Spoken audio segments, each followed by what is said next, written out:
ñuy xeexee nga gis kaaw. parce que ñaari pied droite la dañuy jàkkaarloo ñoom ñaar. dañuy jàkkaarloo. waaw.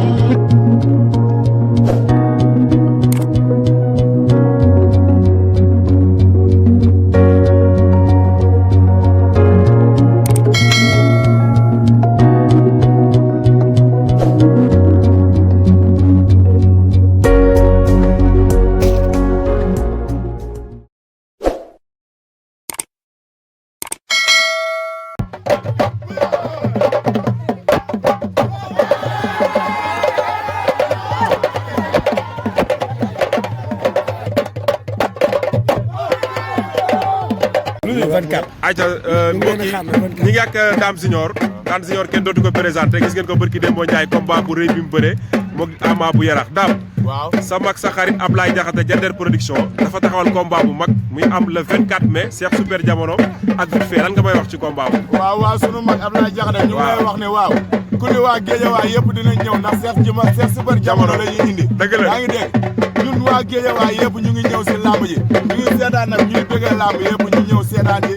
waaw Cheikh Super Jamono vite fait le 24 mai le 24 mai. ñu ngi woo gars yëpp ku li tarki naaw ak. mais am na sa poulet bu si bëree muy Poposa. waaw Poposa noonu la demee man maa indi Poposa bu soobee yàlla. yaa indi Poposa yaa indi Cheikh Super Jamono maa indi Poposa maa indi Cheikh Super Jamono.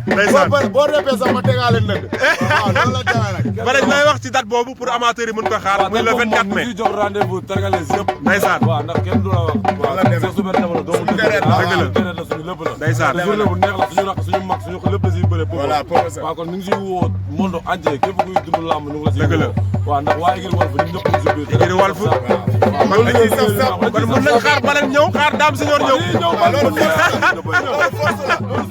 xaar leen ñu yéen ñëpp la 24. ndeysaan bëgg a gis Moda borom cawala ba gala ba cee ba jàppi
Boy ñool moom ah ñool amul xeet ñool moom kafre amul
kaw parce que ñaari pied droit la dañuy jàkkaarloo ñoom ñaar dañuy jàkkaarloo waaw